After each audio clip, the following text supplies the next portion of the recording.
Good evening, and thank you for being with us, and welcome to the Islamic House of Wisdom nightly Ramadan program. We're going to start with the recitation of the Holy Quran with Brother Ihsan Karimi, بعد الصلاة على محمد وآل محمد. اللهم صل على محمد وآل محمد. أعوذ بالله من الشيطان الرجيم. بسم الله الرحمن الرحيم.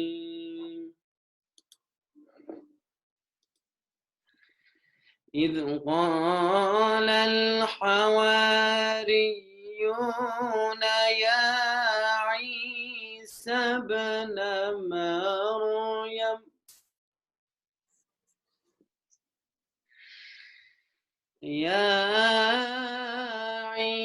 ابن مريم هل يستطيع ربك أن ينزل علينا مائدة هل يستطيع ربك أن ينزل علينا مائدة من السماء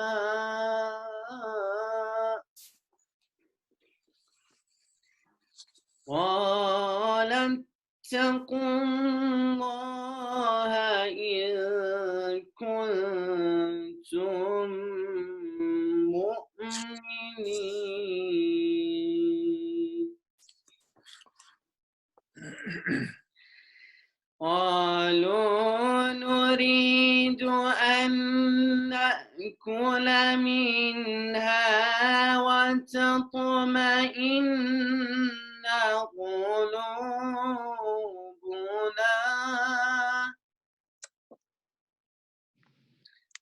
ونعلم أن قد صدقتنا ونكون عليها من الشاهدين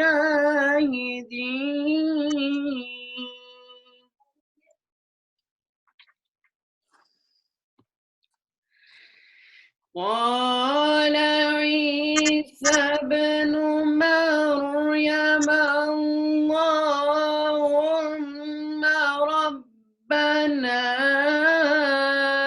أنزل علينا مائدة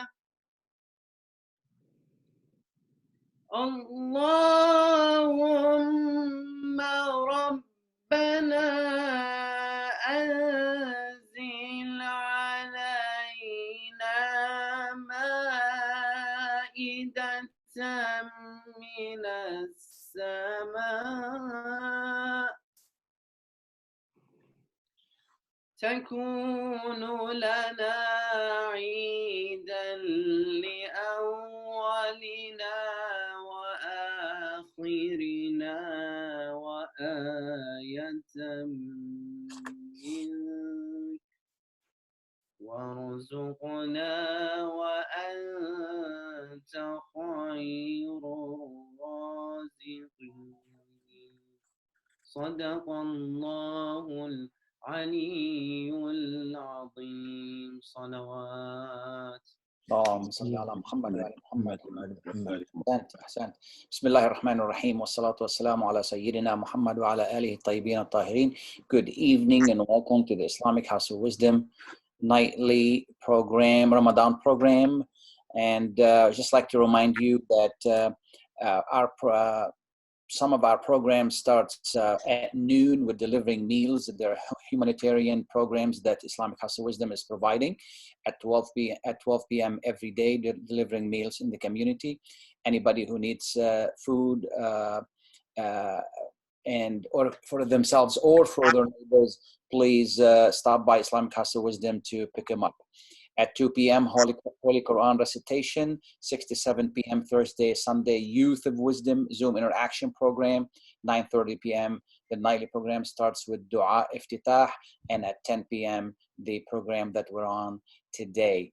And we're going to continue with reflection on faith with Imam Elahi. بعد الصلاة على محمد وآل محمد. اللهم صل على محمد وآل محمد. Welcome. Assalamu alaikum, everyone, and good evening. It's Thursday night, Laylatul Jum'ah, and also tomorrow is the anniversary birthday of one of our Imams, Imam al-Mujtaba, the leader of peace and wisdom in Islamic history. So Ramadan is a month of prayer, but a night of Friday, night of Jum'ah, is even full of different prayers and different du'as. So I just chose one of the shortest one that related to tonight. Bismillahir Rahmanir Rahim. يا دائم الفضل على البرية يا باسط اليدين بالعطية يا صاحب المواهب السنية صل على محمد وآله خير الورى سجية واغفر لنا يا ذا العلا في هذه العشية اللهم لا تؤاخذني فيه بالعثرات. This is the prayer of day 14th of Holy Month of Ramadan. وأقلني فيه من الخطايا والهفوات ولا تجعلني فيه غرضا للبلايا والآفات بعزتك يا عز المسلمين. It is a great honor this evening to welcome our Honorable Congresswoman Debbie Dingell, Congresswoman Rashida Tlaib, and also Wayne County Commissioner Sam Beydoun. We welcome you and we sincerely appreciate that at this time of the night, despite of all the responsibilities that you carry during this crisis, you accepted our invitation and attended this Ramadan schedule. I want, especially Congresswoman Dingell, I want to also thank Brother Ahmad Ramadan. We had a case of recently a letter for an immigration situation that under your direction, he arranged the letter, very powerful letter, and we send that letter to immigration. And we hope that that helps a member of community who deserves every support. We are grateful that this virtual visitation during this holy month of Ramadan kind of helping us developing connection, communication, and we don't let this coronavirus to destroy our connection and relationship. And especially month of Ramadan is month of building bridges. bridge building and building relationship, month of reflection and relationship. I know, Rashida, several times I heard you talk about connection and how important it is for us as a community to stay in connection. And when we connect and when we communicate and strengthen our relationship, then we remember one another. And through remembrance, we feel rest and peace, and we keep our friendship. One of the names of this holy month of Ramadan is Shahr al-Dhikr, means Ramadan is a month of remembrance.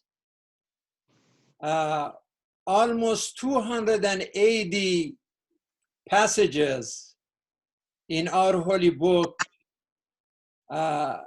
mention the term of remembrance.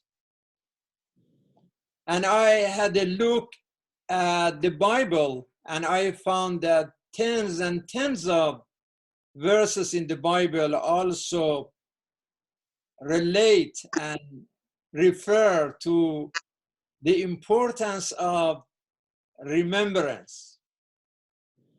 And the first entity that we must remember, of course, is our Creator. When we remember our Creator, we remember an entity that is the source of life and source of light,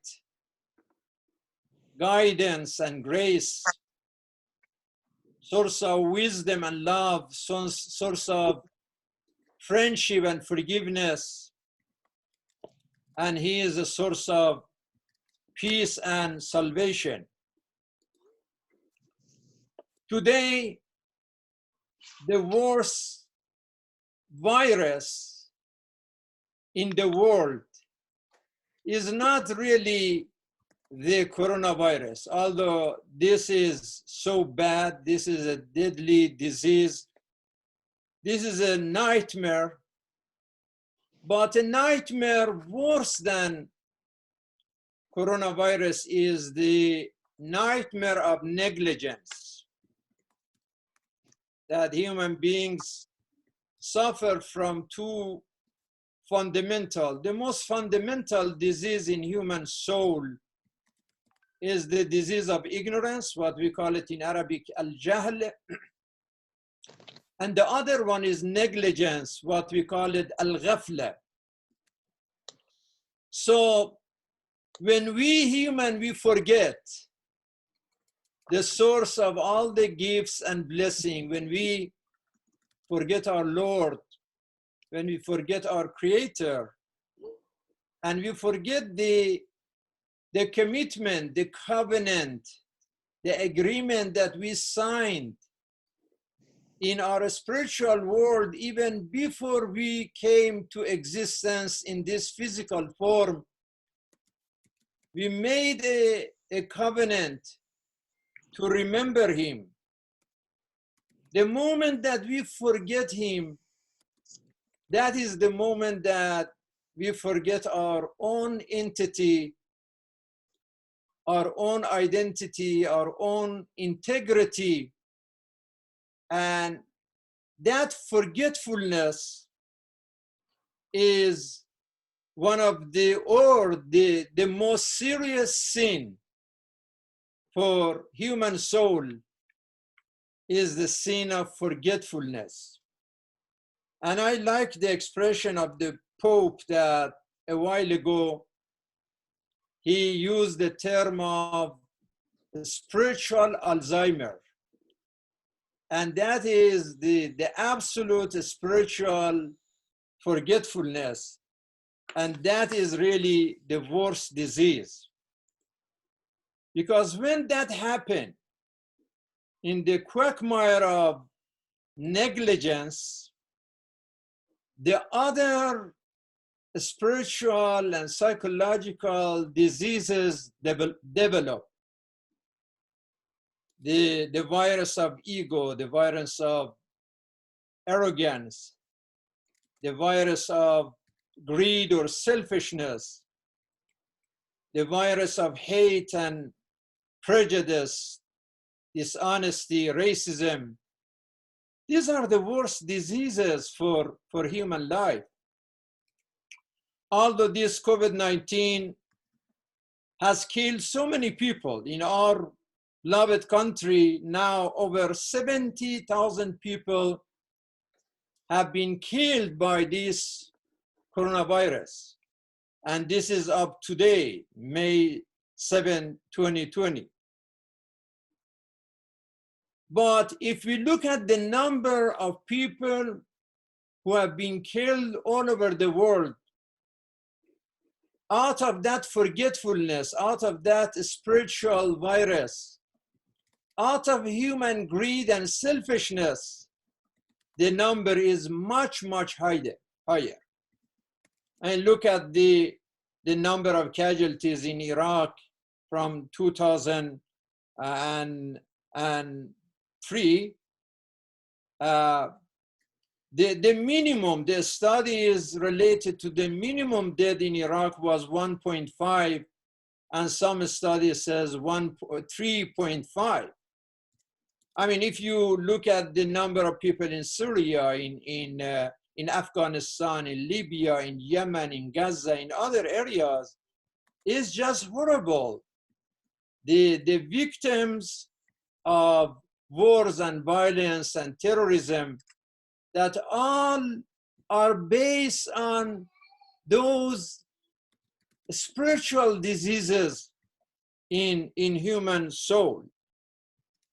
So to establish peace in this world, to establish peace in our family, to establish peace in the community and country, we need to establish peace in our heart.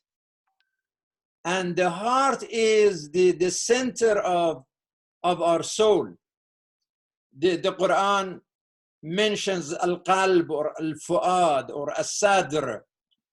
192 verses in our holy book refer to heart. And a heart is not just these physical pumps that deals with pumping the blood in our body, but the heart of our soul, the center of our soul. And it tells us that, are you looking for peace in your heart? Are you looking for peace in your mind? Because that is the beginning of journey of peace in family, community, country, and the world. If you want to have a peace of mind and peace of heart, ألا بذكر الله تطمئن القلوب. Through remembrance of God, when you remember Him, not only with your tongue, but with your soul, with your actions, that remembrance provides you with a restful soul and restful life. One of our community members that all of our honorable guests, you know him, Haj Talal Turfa, Dr. Talal Turfa. One of the books that he wrote is Allah bidhikr Allah tatma'innu al-qulub. If you remember me, I remember you. God is talking to us. Remember me and I remember you. This is so deep that he wrote 250 pages in this book about this short sentence that remember me and I will remember you. So really through this remembrance, we put an end to so much stress. You know, now one of the roots of illness in our country and the world is stress that causes depression and heart attack and stroke and a lot of other physical illnesses come from so much stress. And our holy book is telling us that if you really relate your mind and your heart to your Creator and you remember Him, then you establish peace in your heart. And when your soul is full of peace, then you have a peaceful relationship with God, you have a peaceful relationship with your family, with your neighbor, with the humanity. You have this peaceful relationship with everyone. So when we do our daily prayer, usually we do a masbah, and one of the things that we say is mentioning those 99 names of the Lord.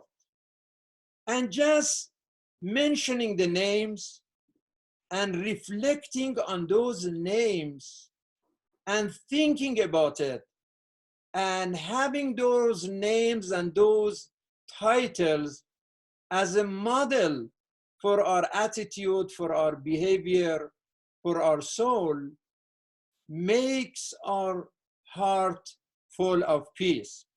When we say, God, you are Ar-Rahman Ar-Rahim, you are compassionate, you are merciful, you are just, you are wise, you are Al-Haq, truth, you are Al-Quddus, holy, Al-Ghafir, forgiving, As-Salam, peace, Al-Basir, visionary, Al-Rashid, very close to Rashid, right? Al-Rashid, God of wisdom and maturity, Al-Shakur, grateful, Al-Karim, generous and dignified, As-Sabur, you are patient, As-Sami', you listen to us, Al-Basir, you see us. So it's not just to mention the names of God, but that means that if God is merciful, we must be merciful. If God is just, we must be just. If God is loving, be loving. If God is wise, be wise. If God is patient, be patient. If God is grateful, be grateful. If God is generous, be generous. If God listens, so we should listen to one another. If God truth, we should stand for truth. We should stand for justice. So this is the holy month of Ramadan and month of remembrance of all these qualities that makes our soul and our heart enjoying peace and making this month a month of peace.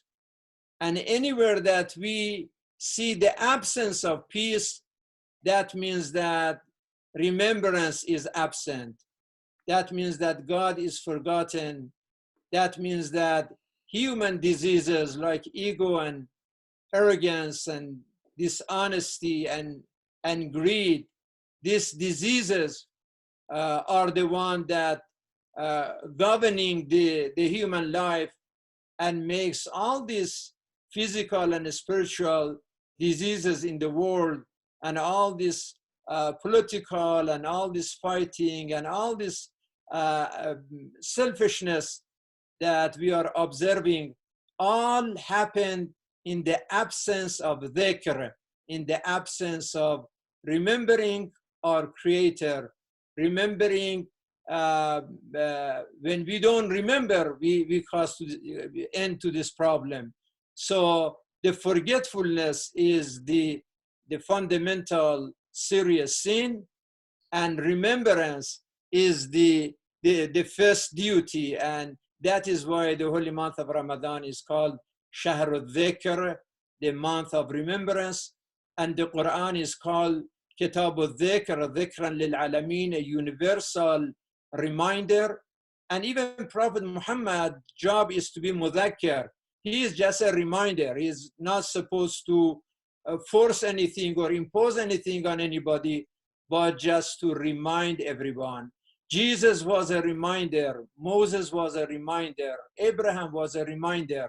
And it's good that we as citizens, as American remind one another what is truth and what is fair and what is just.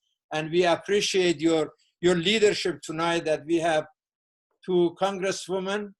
They are here, and we are welcoming them and ready to listen and raising our questions, our comments, our concerns.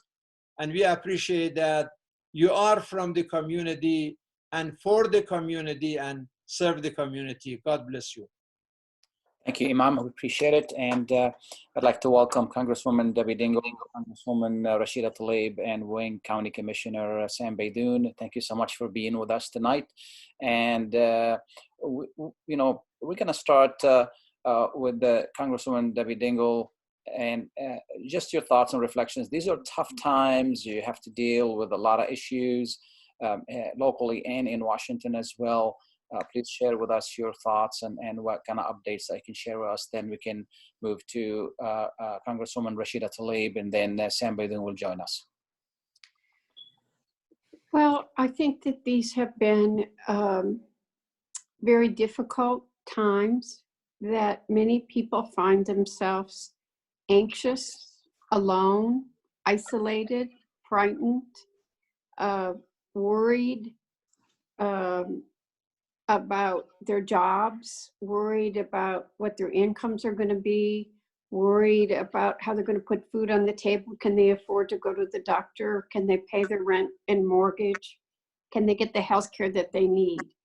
And we've been trying to, in Washington, work together to keep people safe, that the number one issue needs to be to protect people's public health, to keep our communities safe, and to pass laws, policies that will help ensure that people who need to get a test for COVID don't have to worry about not getting it because they can't afford it, or if they are sick or need to stay home, that they can stay home for the necessary time that they are sick, that we're worried about family leave so people can stay home with their families, that people have unemployment checks and stimulus checks and an additional $600 on top of the normal unemployment check. It's not been perfect. The unemployment checks the system has been overloaded, but they're trying to get checks out as quickly as they can. Support for small businesses and for restaurants, putting more money in. Now we're talking about a third program. How do we make sure that people who can't afford to pay their rent and their mortgage aren't evicted from their homes? I think Rashida and I have been working very closely together on numerous issues in the community to help protect people when people are worried, when they have to go to work, that they're in safe working conditions, that they're safe, that they have what they need for protective, what we call personal protective equipment, PPE. If you're a nurse or a doctor on the front line, that you're being taken care of. But if you're a grocery store worker, if you're a post office, if you're working for the post office or driving, there's so many issues, and we're just trying to be there together to take care of people. And I would also say, this is the time that you know you're part of a community. Alone, we can do so little, but together we can do so much. And being a community that supports each other, we will get through this with compassion, with kindness, and love. Thank you. Congresswoman Tlaib, this is a little bit more than what you bargained for. You knew it's going to be an experience being in Washington, and could you share your thoughts with us as well? Yeah, Assalamu alaikum to all of you, and Ramadan Kareem. I've never found such a great sister in service in Debbie Dingell, who she's like honestly like an Arab auntie. She speaks her mind. She doesn't shy away from telling me what to do, and I appreciate her so much. So she really works hard on behalf of so many of the residents, especially in Dearborn and parts of Dearborn Heights. And I'm honored to represent part of Dearborn Heights with her. And I can tell you one of the things that's really been hard for me is being in Congress for the last year and a half is the lack of urgency. You know, when you hear Debbie Dingell talk about Medicare for all and access to universal health care, there's a sense of urgency, that passion that comes out. And not all of my colleagues, you know, they're all well-intended, but I think, you know, with Congresswoman Dingell's experience with, you know, her late husband, her wonderful husband's, you know, struggle with long-term care, all the experience she had with the healthcare system, she sees the sense of urgency to share, to really try to fix that system. What we see, sisters and brothers, and I want people to understand this, is like before the coronavirus, we had systems that were broken. There was an economic divide. There were so many issues, not only with the healthcare system, as I said, but there was already systems that were broken when it came to the working class. You know, so many of my neighbors in Detroit and the Wayne County neighborhoods that I represent, right in the border from Highland Park to Inkster to many of these communities, they are struggling because many of them are essential workers now. They have to go to work. You know, alhamdulillah, many of us that might be listening and stuff, we're blessed. We can work from home, we can be with our children, but so many of our more vulnerable, lower income neighbors, they have to go to work. And I know Commissioner Beydoun gets the calls, all of us do, of, you know, what do I do because my employer doesn't provide me masks? What do I do if you know, I feel like I need to get a test so I can, you know, be able to provide groceries for people and my neighbors, but I want to make sure that I'm not exposing people to the coronavirus. It has been a struggle, I think, for myself. You know, Brother Khalil, I don't know if you know, I'm non-medical, I'm not like, but I feel like I'm in an ER room and I'm triaging. You know, we are coordinating delivery of groceries for our seniors. You see Commissioner Beydoun out there not waiting until the state sends masks, but getting people masks, you know? And you hear Congresswoman Dingell raising money so we can get testing in Dearborn more, right?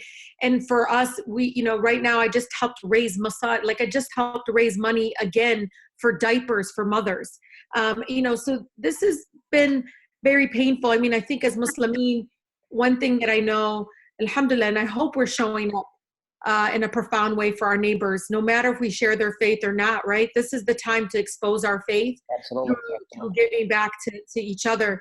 And so I ask you all, you know, as you think of zakat, as you think of really trying to make this Ramadan full of compassion, full of giving, as the Imam talked about, you know, all of those qualities that we need to be like portraying right now, that I hope we think about all of our neighbors that need the help, and that we are contributing and supporting those that are delivering groceries, that are providing care to you know, our most vulnerable. So I hope we're doing that. I think it's so critically important. If anything, during this global pandemic, I think Muslims across this world need to stand up and need to be doing even 10 times more than what they were doing prior to the pandemic. Yeah, Commissioner Beydoun, you know, this also has been, you know, you've been visible all over the area, and share with us briefly, if you would, what you've been doing for this during this epidemic time. Thank you, Brother Khalil. Thank you, Imam Elahi, for your eloquence. And before I get into my comments, first I would like to say thank you to Congresswoman Dingell and to Congresswoman Tlaib for exhibiting such an outstanding leadership during these challenging times. This is without a doubt the biggest challenge we have seen in our lifetime. There's a lot of fear out there. There's a lot of fear of the unknown, as Congresswoman Dingell alluded to. I mean, we just surpassed the total number of deaths during the Vietnam War. You know, we lost 50,000 soldiers during the Vietnam War, and we're already over 70,000. So it's been very tough, very challenging for a lot of families, the families of the first responders, the doctors, the healthcare workers, the cashiers, everybody that's on the front line. It's been very tough on their families. But from my perspective, Khalil, as the Wayne County Commissioner, when I ran for public office, I never thought I would be jumping and delivering masks and doing all these things. But you know, when duty calls, You just come in and you adjust. You know, you don't wait for directions. You just take the lead. And early on, when there was a shortage of PPE equipment in the hospitals, we started calling around, and we have a lot of generous donors, a lot of generous people in this Dearborn Heights community. I am very proud of this community. They stepped forward in terms of donating food, donating PPE equipment, masks, gloves. So we started doing that. We donated recently. We just raised. We purchased 2,400 masks, which were donated to the senior citizens, assisted livings. Those are the facilities that are not getting the PPE equipment. So I'm very proud of this community. And, you know, people were calling me, Khalil, okay, we want to donate food. Which hospital you want us to deliver to? I mean, it makes you very proud. This community comes together like no other community. And you know how good people are at times of needs. You know, that's when we get tested the most. Absolutely. Absolutely. We're so proud of your leadership, all of you. And, you know, you have always reflected the interest of this area, specifically recently not signing the letter in regard to the sanctions on Iran. And we're kind of disappointed with what Congresswoman Omar has, signing the letter. Any thoughts on that from the Congresswoman?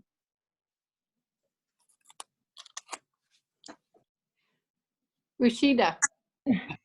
Well, I think Sister Ilhan Omar, who I've spoken to, is extremely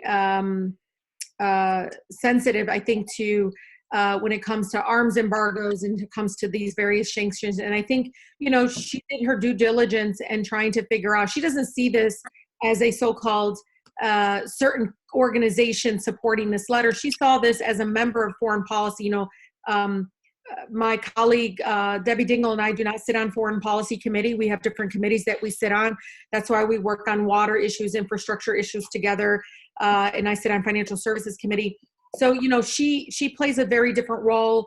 And I think, you know, very much felt very compelled to sign the letter.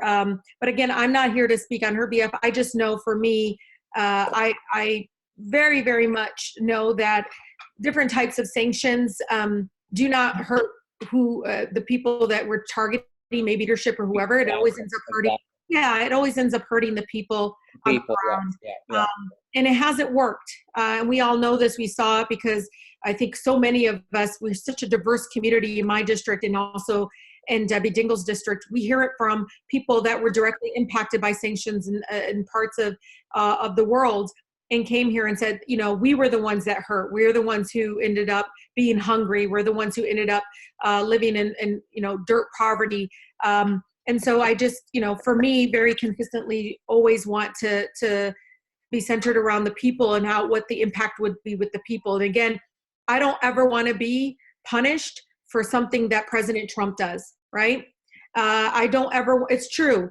I don't want that to be reflective for all of us. And it's unfortunate, but sometimes that's what our foreign policy stands as. What we punish all the people that probably are the ones that want to rebel, the people that want to be truly free and want the same things any other mother, father, anybody want for their families, but they end up suffering the most when it comes to various sanctions. But absolutely, though, very clear, though, you know, selling of arms, any of that, that's absolutely, but it should be consistent through everybody.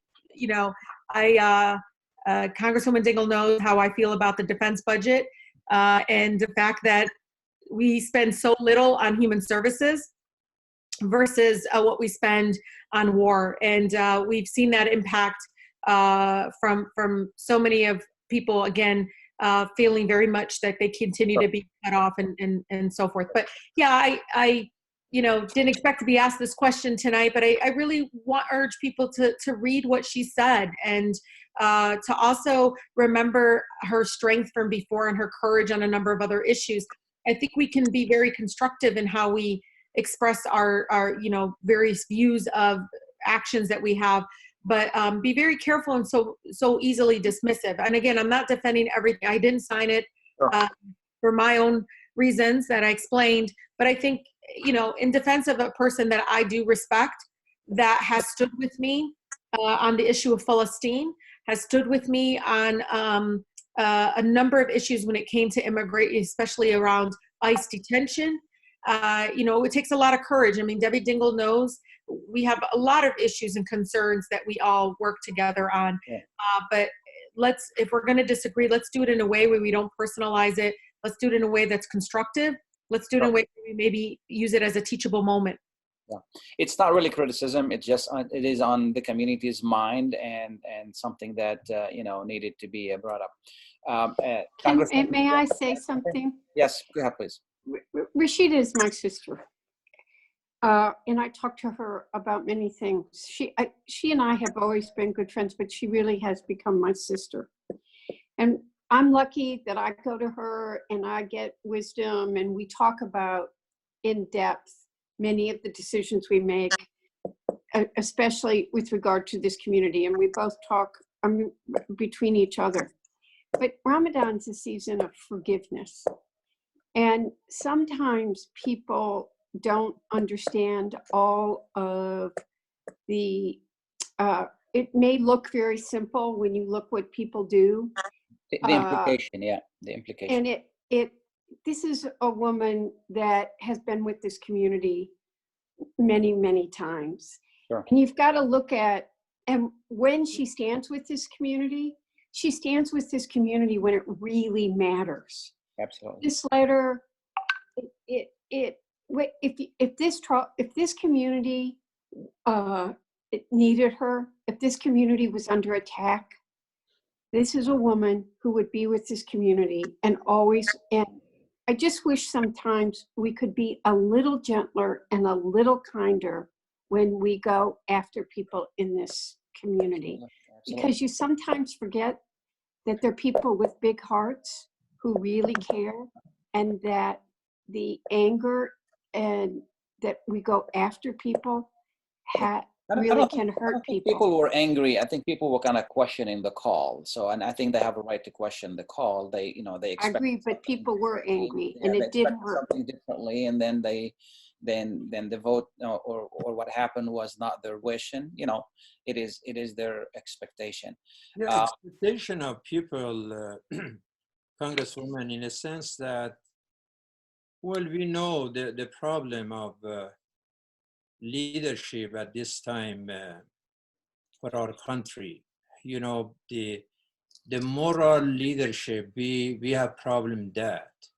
I mean, the Pope called for, you know, end of sanction, especially during this crisis, the nightmare of coronavirus, whether it is in Iran or other countries. He asked to end this, especially during this crisis.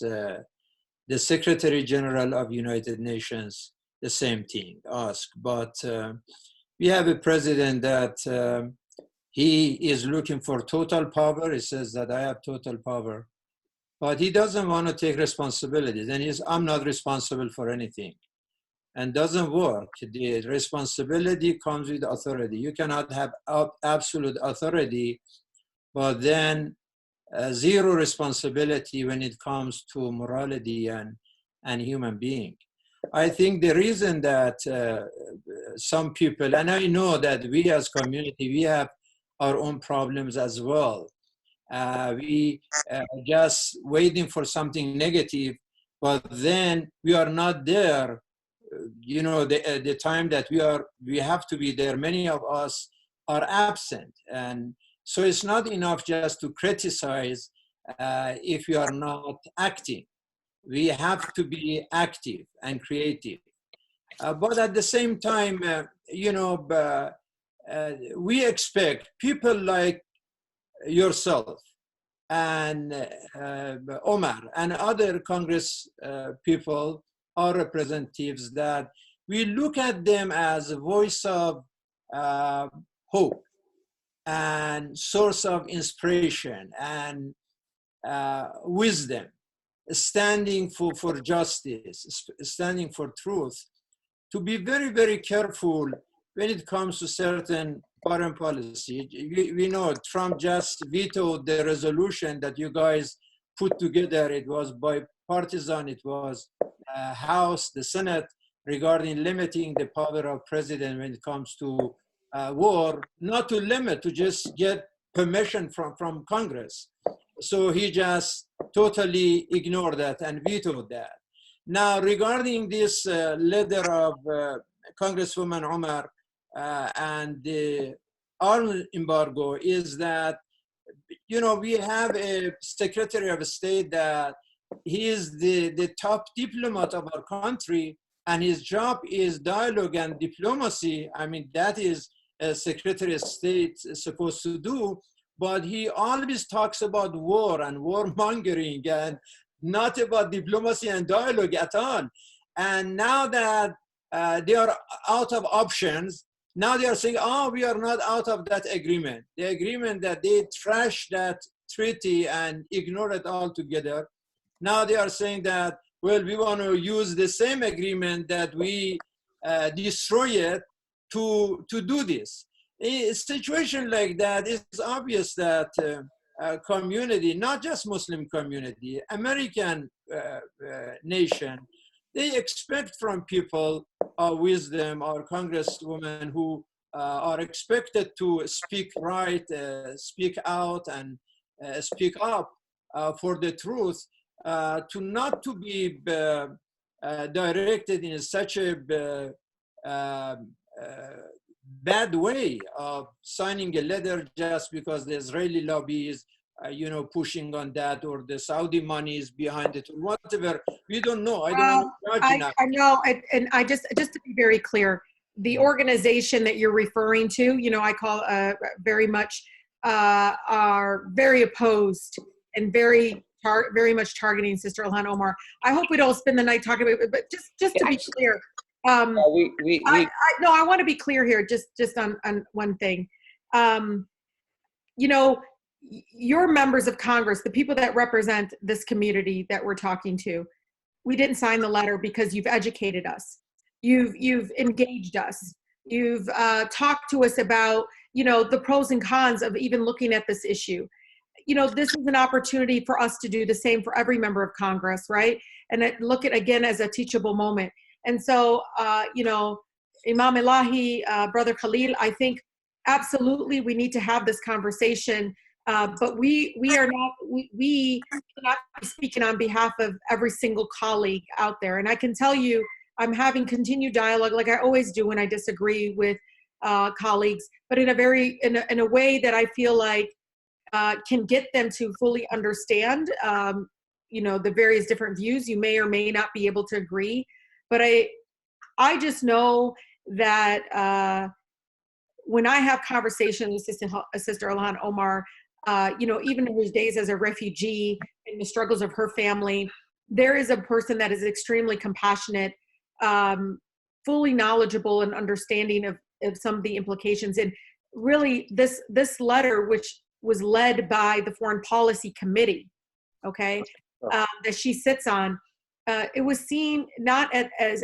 it's being reflected. And I understand, folks, I understand what's happening now, but I just wish that we, you know, and Debbie knows, I mean, Debbie and I disagreed about things. Remember, Deb, right? I mean, but we talked it out.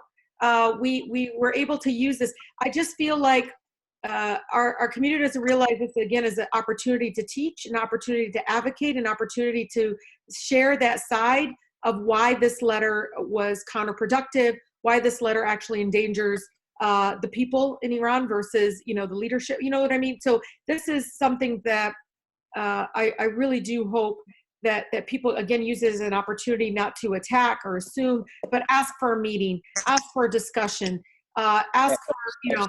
Absolutely. Debbie, how many times have we done two? Facts are out of question. We've done 2 virtual meetings with people in Gaza, with our Congressional Progressive Caucus members. We would bring them in, remember, Debbie? And people, we did it twice already this year. Mashallah, what we do, we have the doctors, we have the people in Gaza come in through the computer to talk to my colleagues about the impact on the ground, to help change the hearts and minds of people. And so we really don't want to give up on some of my colleagues, especially the ones who say, I don't ever get to hear the other side. I don't fully understand what is happening. And it really is powerful that when we're able to do that. And again, when people it is. Yeah, it is. And we don't want to give it more than what it really deserves. And it is on everybody's mind. And that was, the intention was to address it and move on and continue with the topic at hand. And now I would like to ask Commissioner Beydoun, in regard to the census, this is something very important to the community, very important to the country. What's going on with that? Okay, so thank you for bringing that up, Khalil. The census is very, very important for all of us. For the next 10 years, the census will determine how much financial aid we get from the federal government. And my two good friends will talk about the federal aid. There's almost 675 billion in federal aid that comes to all the states, the cities, the counties, and everything we do is tied to the census. School funding, roads. Back in February, I went to Washington. We had a meeting with members of the Department of Transportation. We were lobbying for a grant that the county submitted to replace the Miller Bridge, which is going to cost $50 million, and the county doesn't have the money, and the state did not allocate the money. The first question, Khalid, they asked us when we were in that meeting about the population of that area being impacted by the Miller Bridge. So the census is very important. Everyone that's not counted, it costs us $1,800 per year. You do the math, that's $18,000 for the next 10 years. Now, for the city of Dearborn, I would like to share this with you, Khalil. Okay. 2010, we had a response rate of 70%. So far, right now, we're at 66%. We're a little bit behind, but they just extended the deadline, right, Debbie and Rashida, until October, I believe, until through the month of October. So I encourage everyone to please fill out the census form. If you have a difficulty filling out the forms, there are people that will come and demonstrate and show you what you need to do. It's very important. And there's a couple areas in Dearborn, like I'd like to mention, the south end of Dearborn, in the 48120 zip code. We only have a 55% return on the census. In 48126, we're at 59%. The highest number is in 48128, which is about 80%. So we need to bring that number higher than 70%. As you know, and Debbie and Rashida can tell you, we are likely to lose one congressional seat after the census.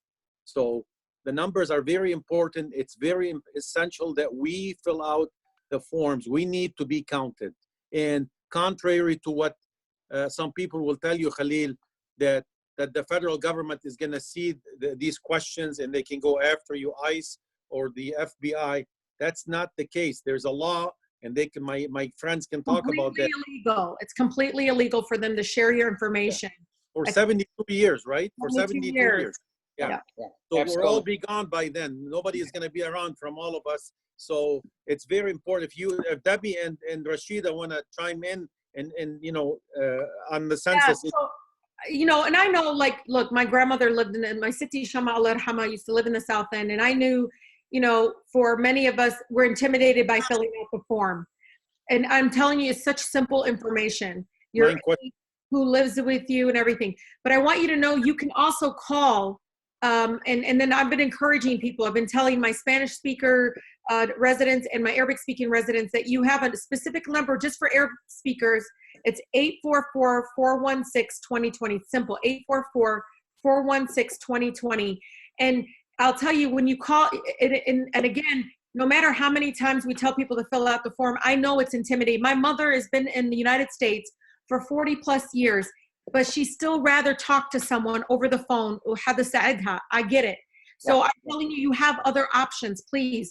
So if you call, they will get you right away to somebody that bihka Arabi, and they just ask you, Ismek, and how many people. It's more counting the people.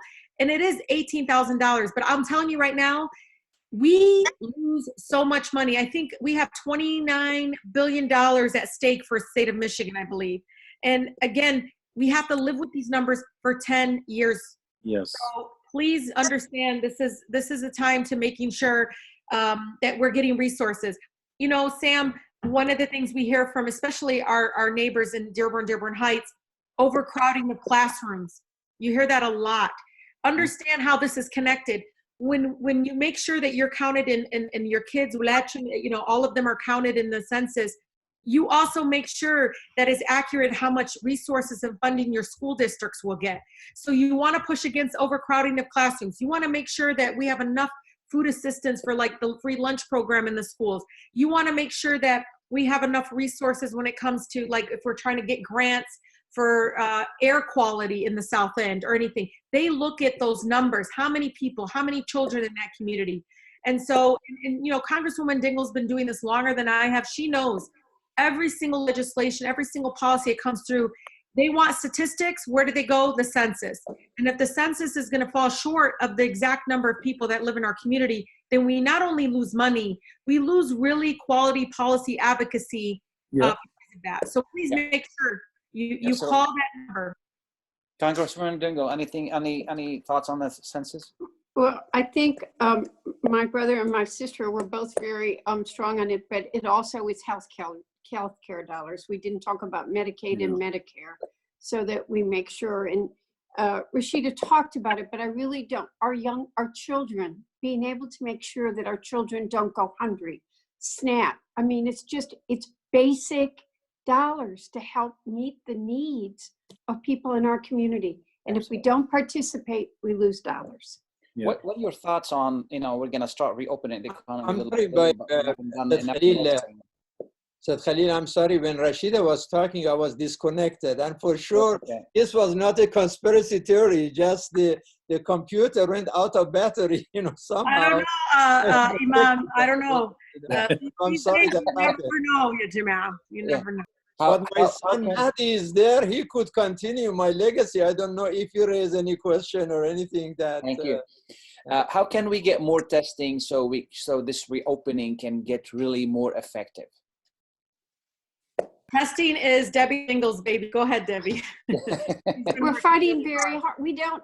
Testing is one of the critical issues to reopen the economy, but our president doesn't agree, and we're not moving with the swiftness, or we've got a shortage of supplies, we've got a shortage of swabs, a very sensitive subject. We don't have enough chemicals for the tests itself. We are starting to slowly see the economy reopen, and I think this is a time that we really have, as we are here having this discussion, is how do you protect personal liberty? How do you protect freedom of speech? How do you protect the right to protest? But what is the common good? What is the right of someone to not physically distance, to not wear a mask, to endanger someone else with their lives because of what they think? And I think these are going to be very serious discussions that we need to have. We are working very hard to get more testing in here. We quite frankly did not have the tests. Our first responders in our community were not getting the tests that they needed. Rashida knows that I got very upset. The Dingell temper came out, but we need more as we start to see it was announced that the manufacturing was going to start to reopen. They're going to be very stringent procedures as people go back into the plants. People need to listen to it and follow it. If you are symptomatic, if you have someone in your household, there will be tests. And we put $25 billion in the last package that we passed in Congress to continue to increase the testing. And we are going to keep fighting to go towards that goal, and to also get more credible and more antibody tests to be able to tell who may have had it and was not.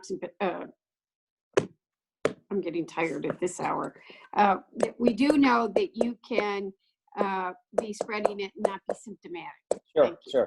And I also wanted to ask you, you've done a great job, both of you and the rest of the Democrats in the House, in shaping the assistance to small business and to individuals. What else are you working on right now that may benefit the public? So I know for a lot of my small businesses, I have these calls where I bring them in and I ask them, how's it going? And it's really been powerful to hear from their perspective. So many of them don't want to take out a loan, especially the smaller businesses, because it's just more debt.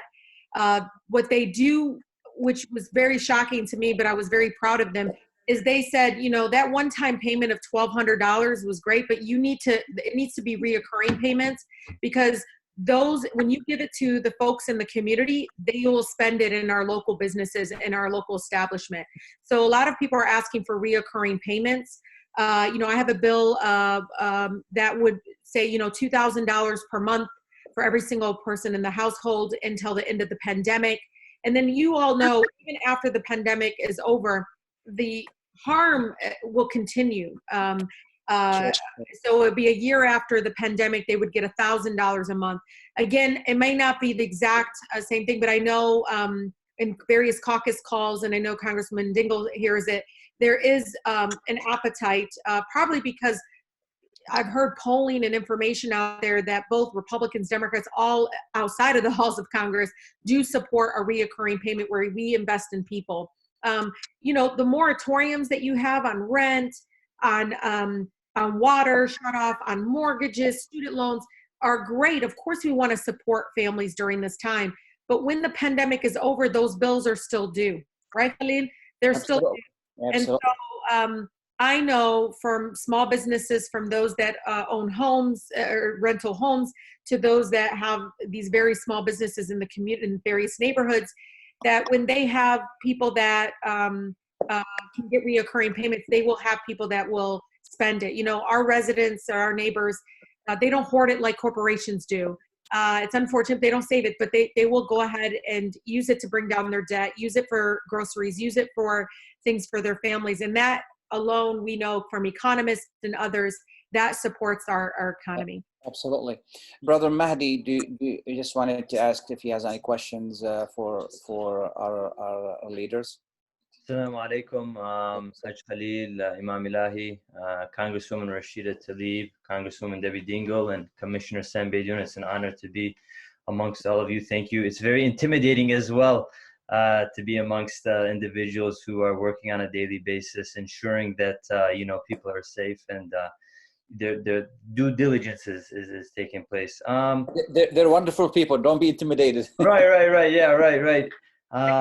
Your haltos, Anjad. We're like really that laid back. Right, for sure. I said, Debbie, I told him we're like his aunties. I think one thing that I've just heard from the brief discussion is, you know, a lot of the times you guys are working as a team, and I know that when we had the Lieutenant General for Governor Gretchen Whitmer here, everybody's kind of working with one another. And correct me if I'm wrong, we're one of the states that are really making sure to take our time to ensure that, you know, everything is safe before we reopen things, as opposed to other states, especially down south, that are really ramping up the pace. One thing that just comes to mind is, what kind of setbacks do you guys face when the president comes and makes statements about, like, injecting Lysol, for example, and giving his 2 cents? What kind of setbacks does that you know, what kind of setbacks occur when statements like that happen? Does it help Michigan's cause? Does it kind of cause a dysfunction within the ranks? Just your take on that.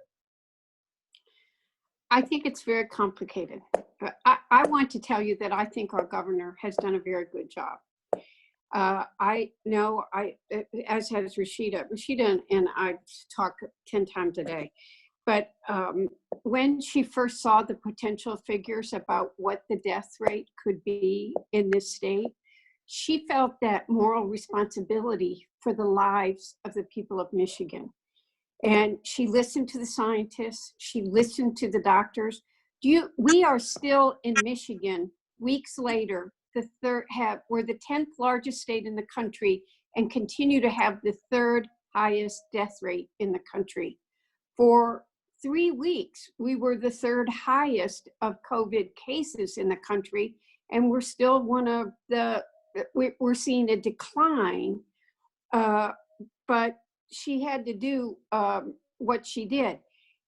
because she had to save lives. And I think that people do not understand how many lives have been saved. I think this community and people in Detroit understand this is really real. I have to tell you that this has been some of the most disturbing last 2 weeks. As you watch what happened in Lansing, not once, but twice. I defended the governor, and I had someone outside of my home with a gun. I will tell you that point blank. Tucker Carlson went on a rant against me, and I will do what I did very proudly again. That behavior is unacceptable.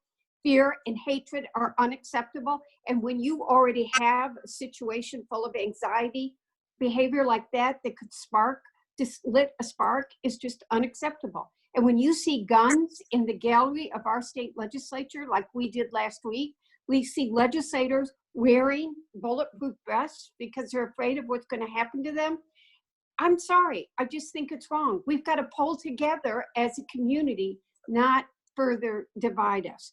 So that when you hear those comments at the federal level of things that are encouraging hatred, Confederate flags, swastikas, I find it offensive and have said that. I think that a job of a leader is to bring people together, to bring that sense of community at times where fear is so raw.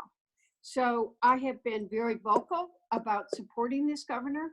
I think as we go into these next few weeks, we're going to have some very tough discussions, but I think we have a responsibility to each other to listen to the scientists and the doctors, to keep that physical distance. But I also think we have a responsibility to each other. These are a time people need a helping hand. This is Ramadan. It is a time that you help your neighbor. There are people that are hungry. There are people that are scared. There are people that cannot afford to go to the doctor. There are people that have lost their job and are not going to get their jobs back. And the president needs to understand what's really happening in this country, and he needs to be a leader. He needs to not be dividing us, but he needs to be giving us the calm that this country needs. Absolutely. I know for me, Brother Mahdi, أنا بردش عليه. Like, I don't even, no, I'm Jed. But I told him I don't even listen to him. Debbie, I can't. When media call me, they want to ask me to respond to these things about injection, the things about opening the economy, what he tweets out. I want you to know while he tweets, we're working. I don't have time to be distracted. I'm going to listen to Dr. Foshi. I'm going to listen to our surgeon, our health director here. And I want you all to know, most of us, alhamdulillah, our gut feeling right away, I mean, we can tell when somebody is trying to fool us, when he doesn't, you can tell when somebody's not leading with compassion or with empathy, where the person is, self-interest is so evident. I think all of us and our ancestors came from countries and other places where we can smell it from afar. So I just move on. I move on and say to myself, and really tell myself, at least we have, various people, healthcare folks around, at least trying to push back with various guidelines and things like that. And we have to, really uplift not only Governor Whitmer, but other people that are laser focused in saving lives. Like, if they focus on that, the economy will come. But you cannot focus so much on the economy without actually killing people. Like, that's just not going to happen. So again, all you can do is continue to outwork that form of hate that Debbie talked about, and outwork the lies and the misleading of people. And you do that, again, by leading with compassion. Yeah, Brother Mahdi, I'd like Commissioner Beydoun, please. Brother Mahdi, I echo what my dear friends repeated here or said about the governor. I truly believe the governor has exhibited outstanding leadership during these challenging times. If it wasn't for the strict executive orders about staying home, I'm looking at the numbers today. We have in the state of Michigan 45,646 cases. Just imagine if we did not have the executive order, or if we just went back to our normal lives 2 weeks ago or 3 weeks ago. I mean, these are high numbers. Like Debbie says, we were number 3 for the longest time. Then we went down to number 5, and we're still ranked number 3 in terms of the total number of deaths. You cannot put a price tag on public safety. You cannot just for the sake of the economic well-being of the country, that we sacrifice human lives. We need to reopen the economy slowly, gradually, and that's what is being done right now. And I mean, these are trying times. We've never been on this road before. Absolutely. Nobody, so we need to take our time gradually. We got to maintain our social distances. We have to wear masks. I'll tell you, Khalil, I walked into Greenland today. Most of the people were wearing gloves and masks, but few people not wearing gloves or masks. This is wrong. Yeah. We're endangering the other people. We need to stay vigilant. We need to maintain our social distances, and we have to wear masks when we are in the public. This is to protect other people, not just to protect us. Absolutely, absolutely. And I mean, the other issue is, and I'm sure you get a lot of questions about that, all of you, and there's a lot of confusion out there, mixed messages from the White House, and then a lot of conspiracy theories out there. And then, we heard about the virus, whether it came out of a lab, it did not come out of a lab, and every day we get a different story.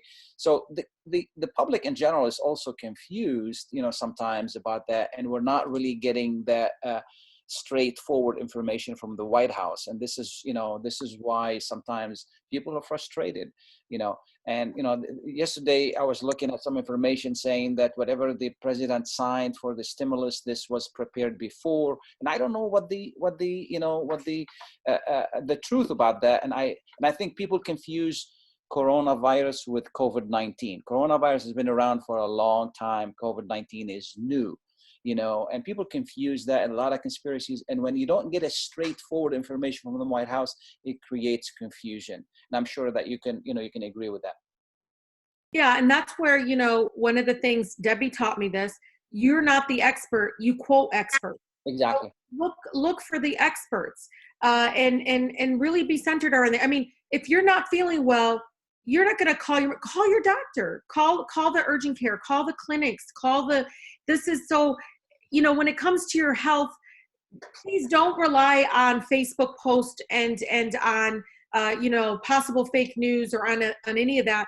Your instinct is, contact your physician, ask the experts, and especially those that have been caring for you before. But I think, Brother Khalil, confusion is going to continue. I don't care if it's a matter of war or a matter of what's going on with the economy or with this COVID-19. It is so critically important that you, again, rely on your health experts, the people that would take care of you when you're sick. Those are the people you should be listening to. Absolutely. I just wanted to find out if Imam has any questions. Appreciate, and sorry again for this connection, and I couldn't hear what Rashida said, but I'm going to listen to it later on anyway. I will appreciate the information that really during this crisis, the words that I heard from all of our honorable guests, the word of unity, compassion, sympathy, empathy, and the month of Ramadan is month of solidarity with poor, not only in our country, because we live really in a global community now, and if we have problem, if there is a superpower, and United States, a very wealthy country, and this coronavirus is paralyzed us, you can imagine people in Yemen or in Syria, in Afghanistan, in Gaza, how people in Iran and Iraq, so we cannot really ignore this poverty and think that only me. We have to deal with this crisis as we, not only me, and we cannot really act with selfishness. I'm so glad that we have people like you in the Congress, both Rashida and Debbie. Congresswoman Debbie, you remember after a war in Iraq, after 9/11, that late Congressman John Dingell, you were with him and I was with you in the church. We were talking about situation and how much he was for peace and for justice. He stood for peace, stood for justice. And it's very important that we continue that legacy. And I'm sure that both of you in Congress standing for peace and justice as a principle. then we don't get confused. Anytime that we have to deal about any situation, we look at it, is it just or not? Is it peaceful or not? And I'm afraid that how after 9/11, you know, all excuse for starting war in Afghanistan and Iraq, I'm afraid of now talking about China, another war with China or another war in the Middle East. And we want to make sure that your voice is heard in Congress and with the people who think your way, think about justice and deal with vision and wisdom. So unfortunately, we have this problem. I mean, when our president called a governor that woman in Michigan, I'm surprised he didn't say those women in Michigan. He just said that woman in just Dingell. But the issue is really, as you mentioned, he is saying that those people who had arm and protest with arm and going and, you know, occupying the place of legislation, they are very good people. You consider very good people. So if you are with the president, you are a very good person, no matter what you do. And no matter who you are, if you disagree, then so he was very much against Lord Omar. I don't know if he is going to be with Omar now after all this development. But we wish you the best. We really appreciate your presence, and we want you to be a voice of peace, voice of justice, standing with poor, fighting poverty, whether in our country, in Detroit, in this, in more solidarity with people anywhere in the world, because we live in community and we cannot say me, myself, and I. We either win this war together or we are going to suffer somehow, some of ours less, some of our more, but it is a time of unity. It is time of vision. It is time of moral leadership. And I'm glad that at least we have voices like you, voice of hope and inspiration and wisdom in the Congress. We support you, we pray for you, we wish you the best. And I hope that we have more people like you. Before you close it, Imam, I just like to give each one of our guests, you know, a final thought, and then we can close it with prayer. Congresswoman Rashida. Thank you. So I just thank you all so much for the opportunity to spend the evening with all of you. This has been an unusual Ramadan. I've never experienced Ramadan like this. Usually it's visiting family, going to the jama, you know, all of the things that we love about Ramadan. But I hope, like Imam Elahi said, really trying to connect with people and stay connected, even if it's virtually. But I hope also we show up for each other, that we speak up against injustices during this Ramadan and always throughout the year.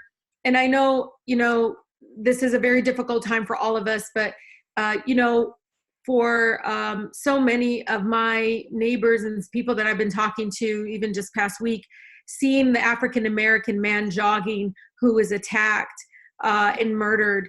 And Ahmed, you know, in just even as Muslimin, we should be speaking up against that. That could have been any of our brothers, any of our family members. And I just want you all to be part of those movements, and not always wait until it's our community. And, you know, Imam Elahi, we talked about this, you know, Pastor Bland Jr., African-American Baptist pastor, who is head of the Baptist Pastor Council, who comes and stands with us when there's violence against Muslimin. He says our country is not divided, we're disconnected.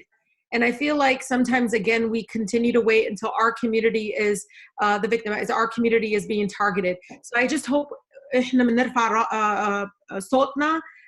when we see other people getting targeted and attacked. Because yes, it may be Ahmed today, you know, yesterday, 73 days ago, and you know, his birthday is this, it's on Mother's Day this Sunday. And I just can't imagine what his mother is going through, but also the fact that that kind of violence can happen in our country right now, and it continues to happen. But I want Muslims to be loud about it and say we will not allow any of our brothers and sisters to be attacked because of the color of their skin, because of their faith, no matter, you know, their beliefs. And so I just want to leave you all with that. And again, hope that, again, we raise our voices during this very difficult time. And we thank you for all you do. Congresswoman Dingell. Imam Elahi, thank you for inviting me to be with everybody tonight. It's, I agree with everything that Rashida just said. I think that I like being able to be with everybody. This has been unusual Ramadan. I'm a Catholic girl, I tell you all that, but I spend a lot of time in the mosque and celebrate Ramadan normally almost every night during this season. But I think this connection that you talk about is very important. You know, people even, I hate the word social distancing because we can't, we're physically distant. We can't disconnect socially. And even people like me can feel really sad and really alone. It's hard. I've been home 52 days by myself. Rashida's the one that now calls, and Sam does. But people feel alone. I mean, it's hard. And that's why something like this, you see people, you talk to them, you connect, you know people care. And I think that that's something that's very important right now. And that this holy season of Ramadan is a time, if we have to be going through something so challenging, that there is a holy time like this to remember how connected we are to each other. Absolutely. And as I get serious, I'll also remind you how lucky you all are that, yes, not only is there that woman from Michigan, but the two other women, we have a contest to which one the president dislikes the most. I beat Rashida for several months, but she came back. I texted her and said, "You're back." So you're very lucky. Sometimes he forgets how to. If you ever notice, he pauses when he's about to say my name. Basbinsa, he forgets how to say it, so he just. But we both wear it as a badge of honor that the president doesn't like these women, but that you all are our friends. So thank you. Thank you, Commissioner. Thank you, Brother Khalil. Thank you, Imam Elahi, for this memorable virtual meeting online. This is definitely a memorable Zoom Ramadan. It will go down in history. And I hope it's the only Zoom Ramadan that we will ever have. But I agree with you, Sister Rashida. Injustice anywhere is a threat to justice everywhere. We do need to speak out when we see injustice. These are very challenging times. We will pull through. We will rise together, like President Bush said the other day. And I liked what he said. We will rise together and we will fall together, but we will rise together. We will overcome these challenges.